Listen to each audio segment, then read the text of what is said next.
ಕಾಂಗ್ರೆಸ್ ಸರ್ಕಾರ.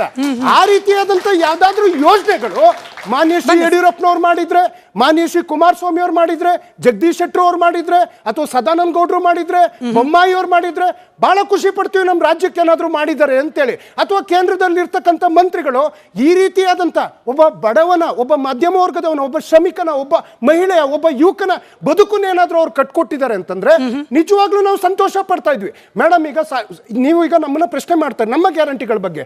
ಈ ನಮ್ಮ ಗ್ಯಾರಂಟಿಗಳು ಬದುಕಿನ ಗ್ಯಾರಂಟಿಗಳು. ಅದೇ ರೀತಿ ಕೆಲವು ಬುರ್ಡೆ ಗ್ಯಾರಂಟಿಗಳನ್ನು ನಾವು ಕೇಳಿದೀವಿ. ಉದಾಹರಣೆ ಮೇಡಮ್, ರಾಯಚೂರಿಗೆ ಏಮ್ಸು ಅಥವಾ ಮೈಸೂರಿಗೆ IIT. ಬುಲೆಟ್ ಟ್ರೈನಲ್ಲಿ ಯಾರಾದ್ರೂ ಕೂತಿದಾರ ನೀವೇ ಕೇಳಿ. ಈ ದೇಶದಲ್ಲಿ ಯಾವ್ದಾದ್ರು ಸ್ಮಾರ್ಟ್ ಸಿಟಿ ಆಗಿದ್ಯಾ ನೀವೇ ಕೇಳಿ. ಒಬ್ಬೊಬ್ರು ಅಕೌಂಟಿಗೆ ಏನಾದ್ರು 2 ಲಕ್ಷ ಬಂದಿದ್ಯಾ ನೀವೇ ಕೇಳಿ. ವರ್ಷಕ್ಕೆ 2 ಕೋಟಿ ಉದ್ಯೋಗ ಅದೇನಾದ್ರೂ ಯಾರಿಗಾದ್ರೂ ಸಿಕ್ಕಿದ್ಯಾ ನೀವೇ ಕೇಳಿ.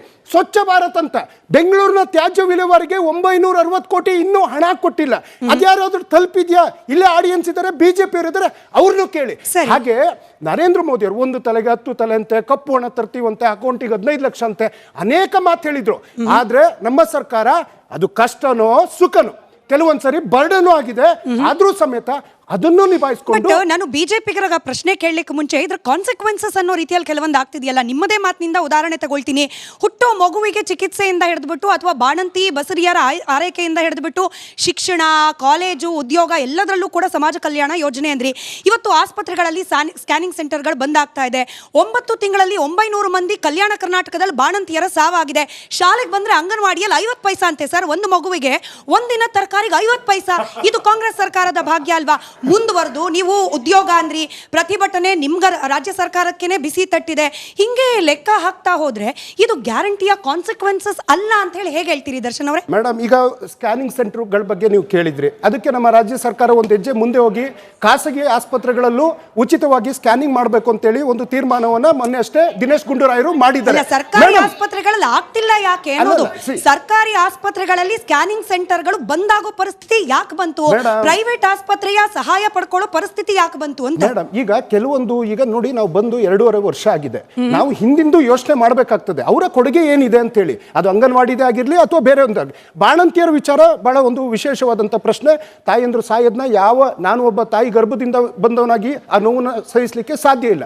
ಆದರೂ ಸಮೇತ ಇವತ್ತು ಏನು ಸಾವಿನ ಪ್ರಮಾಣದ ಕಂಪೇರ್ ಮಾಡಿದ್ರೆ ಆಗಬಾರ್ದು. ಆದ್ರೆ ಅದು ಇಳಿಕೆ ಆಗೋದ್ರ ಜೊತೆಗೆ ಏನು ಬಳ್ಳಾರಿನೆಲ್ಲ ಆದಂಥ ಘಟನೆಗಳು ಏನು ನೀವೇ ಸುದ್ದಿಗಳನ್ನ ಮಾಡ್ತಾ ಇದ್ರಿ, ನಮ್ಮ ಸರ್ಕಾರದ ಕಿವಿ ಹಿಂಡುವಂತ ಕೆಲಸ ಮಾಡ್ತಾ ಇದ್ರಿ.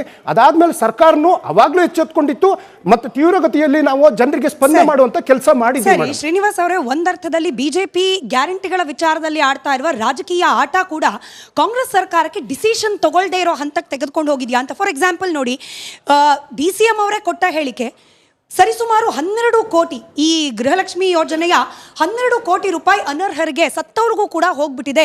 ಇದನ್ನ ಪರಿಷ್ಕರಣೆ ಮಾಡೋದು ಅನಿವಾರ್ಯ ಅಂತ ಹೇಳಿ DCM ಹೇಳಿದ್ರೆ, ನೋಡಿದ್ರ ನಾವು ಮುಂಚೆನೆ ಹೇಳ್ಬಿಟ್ಟಿದ್ವಿ ಗ್ಯಾರಂಟಿ ಆಗಲ್ಲ ಅಂತ ಇವ್ರು ಹಟ್ಟಕ್ಕೆ ಬಿದ್ರು. ಈ ರೀತಿಯ ಪೊಲಿಟಿಕಲ್ ಆರೋಪಗಳನ್ನ ಮಾಡ್ತಾ ಇರೋದೇನೆ ಸೈಂಟಿಫಿಕ್ ಅನುಷ್ಠಾನಕ್ಕೆ ಅಡ್ಡಿ ಆಗ್ತಾ ಇದೆ. ಗ್ಯಾರಂಟಿ ವಿಚಾರದಲ್ಲಿ ಬಿಜೆಪಿ ಕೂಡ ರಾಜಕೀಯ ಆಟ ಆಡ್ತಾ ಇದೆ. ಖಂಡಿತ ಇಲ್ಲ ಮೇಡಮ್, ನಾವು ಗ್ಯಾರಂಟಿಗಳ ವಿರೋಧಿಗಳಲ್ಲ. ಬೇಸಿಕಲಿ ನಾವು ಹೇಳೋದೇನು ಅಂದರೆ, ಗ್ಯಾರಂಟಿ ಕೊಡಿ, ಆ ಗ್ಯಾರಂಟಿಯಿಂದ ಜನಗಳ ಬದುಕು ಹಸನಾಗಬೇಕು. ಸ್ಟ್ಯಾಂಡರ್ಡ್ ಇರಪ್ಪ, ಸ್ವಲ್ಪ ಸಮಾಧಾನ ಮಾಡ್ಕೊ, ಹಸನಾಗಬೇಕು. ಅದ್ರ ಜೊತೆ ಸ್ಟ್ಯಾಂಡರ್ಡ್ ಆಫ್ ಲಿವಿಂಗ್ ಜಾಸ್ತಿ ಹೈ ಆಗಬೇಕು. ಕಾಂಗ್ರೆಸ್ ಕೊಟ್ಟಿರ್ತಕ್ಕಂಥ ಅನ್ಸೈಂಟಿಫಿಕ್ ಗ್ಯಾರಂಟಿಗಳಿಂದ ಕಾಸ್ಟ್ ಆಫ್ ಲಿವಿಂಗ್ ಜಾಸ್ತಿ ಆಗಿದೆ ಕರ್ನಾಟಕದಲ್ಲಿ. ಕಾಂಗ್ರೆಸ್ ಸರ್ಕಾರ ಬಂದಾಗಿಂದ ಮೇಡಮ್ ಪ್ರತಿಯೊಂದ್ರ ಬೆಲೆನೂ ಜಾಸ್ತಿ ಆಗಿದೆ.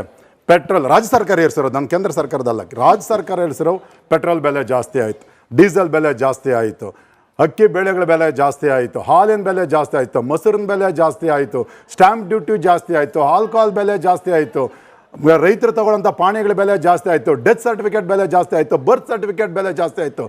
ಯಾವ ಬೆಲೆ ಕಡಿಮೆ ಆಗಿದೆ ಹೇಳಿ? ಒಂದು ಕಡೆಯಿಂದ ಈ ಕಡೆ ತಗೊಂಡು ಇನ್ನೊಂದು ಕಡೆ ಯಾವಾಗಲೇ 2,000 ರೂಪಾಯಿ ಮಗದು ಏನು ದೊಡ್ಡ ಸಾಧನೆ ಅಲ್ಲ.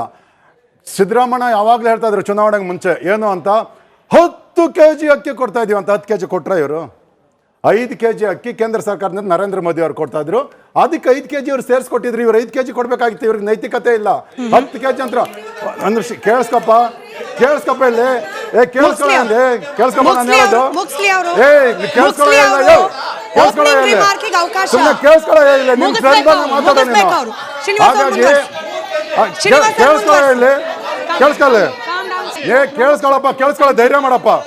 ಇಲ್ಲಾಂದ್ರೆ ಬರೋ ನೀನು ಮಾತಾಡೋ, ನೀನ್ ಮಾತಾಡೋ. ನೀವು ಮುಂದುವರಿಸಿ. ಸೊ ಹಾಗಾಗಿ ಪ್ರತಿಯೊಂದರಲ್ಲೂ ಬೆಲೆ ಏರಿಸಿರೋಂಥ ಸರ್ಕಾರ. ಶಕ್ತಿ ಯೋಜನೆಯಲ್ಲಿ ಇವತ್ತು ರಾಜ್ಯದಲ್ಲಿ ನಮ್ಮ ಇವರು DK ಶಿ ಅವ್ರು ಹೇಳ್ತಾ ಇದ್ರು, ಇಲ್ಲಿಂದ ಬಾಂಬೆಗೆ ನೀವು ಅತ್ತೆ ಮನೆಗೆ ಹೋಗೋದಕ್ಕೆ AC ಬಸ್ ಫ್ರೀ ಅಂದ್ರು. ಬರೀ ಕೆಂಪು ಡಬ್ಬಗಳಿಗೆ ಮಾತ್ರ ಸೀಮಿತ ಆಯ್ತು. ಇವತ್ತು ರಾಜ್ಯದಲ್ಲಿ 3000 ಬಸ್ಸುಗಳು ಕೆಟ್ಟು ನಿಂತಿದ್ದಾವೆ. 3000 ಬಸ್ಸುಗಳು ಕೆಟ್ಟು ನಿಂತಿದ್ದಾವೆ ರಾಜ್ಯದಲ್ಲಿ. ವಿವಿಧ 3000 ಬಸ್ಸುಗಳು ಬಸ್ ಓಡ್ಸಕ್ ಯೋಗ್ಯತೆ ಇಲ್ಲ. ಶಾಲೆ ಮಕ್ಕಳಿಗೆ ಟೈಮ್ ಸರಿಯಾಗಿ ಹೋಗಕ್ ಆಗ್ತಾ ಇಲ್ಲ. ಹಳ್ಳಿಗಳ ಕಡೆ ಬಸ್ಗಳಿಲ್ಲ. ಅದಾದ್ಮೇಲೆ ಯುವ ನಿಧಿ ಲೆಕ್ಕ ಕೊಡ್ಲಿ. ದರ್ಶನ್ ಅವ್ರನ್ನ ಕೇಳ್ತೀನಿ, ಎಷ್ಟು ಜನ ಯುವಕರಿಗೆ ಯುವ ನಿಧಿ ಕೊಟ್ಟಿದ್ದಾರೆ ಅಂತ ಈ ಡೇಟ್ಗೆ. ಅದ್ರ ಜೊತೆಗೆ ಗೃಹಲಕ್ಷ್ಮಿ 5,000 ಕೋಟಿ ಅವ್ಯವಹಾರ ಹಗರಣ. 3 ತಿಂಗಳು 4 ತಿಂಗಳಿಗೆ ಒಂದ್ಸಾರಿ ದುಡ್ಡು ಹಾಕ್ತಾ ಇದಾರೆ ಇವರು. 5,000 ಕೋಟಿ. ಇವತ್ತು ನಮ್ಮ ಶಾಸಕರು ಕೇಳಿದ್ರು, ಇವರು ತಪ್ಪನ್ನು ಒಪ್ಕೊಂಡಿದ್ದಾರೆ. ಇದೊಂದು ದೊಡ್ಡ ಭ್ರಷ್ಟಾಚಾರ ಸರ್ಕಾರ, ಜನರ ವಿಶ್ವಾಸವನ್ನ ಕಳ್ಕೊಂಡಿರೋ ಸರ್ಕಾರ. ಇಲ್ಲಿ ಒಂದಷ್ಟು ಗ್ಯಾರಂಟಿಗಳು ಪಕ್ಕ ಕೊಟ್ಟಿದ್ದಾರೆ ಮೇಡಮ್. ಈ 5 ಬಿಟ್ಟು 5 ಬೆಲೆ ಏರಿಕೆ ಗ್ಯಾರಂಟಿ ಇಲ್ಲಿ, ಹಿಂದೂಗಳ ಮಾರಣ ಹೋಮ ಗ್ಯಾರಂಟಿ ಇಲ್ಲಿ. ಬಡ ಹಿಂದೂಗಳ ಕೇಳಿಸ್ಕೊಳ್ರಿ, ಹೇಳೋದು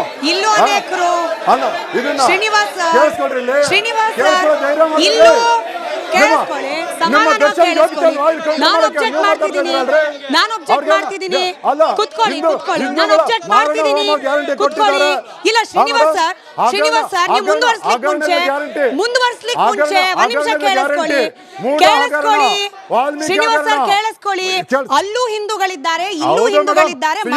ರಾಜ್ಯ ಸರ್ಕಾರದಲ್ಲಿ ಅತಿ ಹೆಚ್ಚು ಹಿಂದೂಗಳನ್ನ ಕೊಲೆ ಮಾಡಿರುವಂತ ಸರ್ಕಾರ ಇದು. ಕೇಳಿಸ್ಕೊಳ್ಳಿ ನಾನು ಹೇಳೋದು. ಪ್ರದೀಪ್ ಅವರು ಭ್ರಷ್ಟಾಚಾರ ಗ್ಯಾರಂಟಿ. ಭ್ರಷ್ಟಾಚಾರ, ವಾಲ್ಮೀಕಿ ಹಗರಣ, ಭವ್ಯ ಅಭಿವೃದ್ಧಿ ನಿಗಮದ ಹಗರಣ, ಮೂಡ ಹಗರಣ, ಗೃಹಲಕ್ಷ್ಮಿ ಹಗರಣ, ಯಾವ್ದು ಬಿಟ್ಟಿದ್ದಾರೆ ಇವರು? ಎಲ್ಲ ಲೂಟಿ ಮಾಡಿ ಬೇರೆ ರಾಜ್ಯಕ್ಕೆ ಎಲೆಕ್ಷನ್ ಹಣ ಕಳಿಸ್ತಾ ಇದ್ದಾರೆ. ಅಂತ ಒಂದು ಜನರ ವಿಶ್ವಾಸವನ್ನ ಕಳ್ಕೊಂಡಂತ ಸರ್ಕಾರ ಕರ್ನಾಟಕ ರಾಜ್ಯ ಸರ್ಕಾರ. ಪ್ರದೀಪ್ ಅವರು ಜನರು ತಮ್ಮ ಹಕ್ಕನ್ನ ಕೇಳೋದು ಒಂದ್ ಅರ್ಥದಲ್ಲಿ ಭಿಕ್ಷೆ ಕೇಳೋ ರೀತಿ ಪರಿಸ್ಥಿತಿ ಬಂದಿದ್ಯಾ? ಯಾಕೆ ಕೇಳ್ತಿದ್ದೀನಿ, ನಾನು ದರ್ಶನ್ ಅವ್ರಿಗೆ ಒಂದಷ್ಟು ಉದಾಹರಣೆ ಕೊಟ್ಟೆ. ಆಸ್ಪತ್ರೆಗಳಲ್ಲಿ ವೈದ್ಯರಿಲ್ಲ, ಹಾಗೆ ಚಿಕಿತ್ಸೆಗೆ ಪೂರಕವಾದ ವಾತಾವರಣ ಇಲ್ಲ, ಕೊಡಿ ಅಂತಂದ್ರೆ ಗ್ಯಾರಂಟಿ ಉತ್ತರ. ಜೊತೆಗೆ ಶಿಕ್ಷಣ ಕಲ್ತವರಿಗೆ ನಮಗೆ ಉದ್ಯೋಗ ಸಿಗ್ತಿಲ್ಲ ಅಂತಂದ್ರೆ ನಾವು ಗ್ಯಾರಂಟಿ ಕೊಡ್ತಿದ್ದೀವಿ, ಯುವ ನಿಧಿ. ಜೊತೆಗೆ ಶಾಲೆಗಳಲ್ಲಿ ಶಿಕ್ಷಕರಿಲ್ಲ, ಶಿಕ್ಷಕರನ್ನ ಭರ್ತಿ ಮಾಡಿ ಅಂತಂದ್ರೆ ಅದಕ್ಕೊಂದು ಸಮರ್ಥನೆ. ಅಂದ್ರೆ ಜನರು ತಮಗೆ ಬೇಕಾದ ಹಕ್ಕನ್ನ ಕೇಳಿದ್ರು ಕೂಡ ನಾವು ಗ್ಯಾರಂಟಿ ಅನ್ನೋದನ್ನ ಕೊಟ್ಟಿದ್ದೀವಿ ಅನ್ನೋ ಉತ್ತರ ಕೊಟ್ಟು ಜನರನ್ನ ಒಂದ್ ರೀತಿಯಲ್ಲಿ ಸೈಲೆನ್ಸ್ ಮಾಡೋ ಪ್ರಯತ್ನ ಕಾಂಗ್ರೆಸ್ ಕಡೆಯಿಂದ ಆಗ್ತಾ ಇದೆಯಾ? Correct madam. ಈ 2.5 ವರ್ಷದಲ್ಲಿ ಕಾಂಗ್ರೆಸ್ ಸರ್ಕಾರ ಈ ಗ್ಯಾರಂಟಿ ಯೋಜನೆಗಳು ಒಳಗೊಂಡ ಹಾಗೆ ಏನೆಲ್ಲ ಕಾರ್ಯಕ್ರಮಗಳನ್ನು ಮಾಡಿದೆ, ಏನೆಲ್ಲ ಅಭಿವೃದ್ಧಿಯನ್ನು ಮಾಡಿದೆ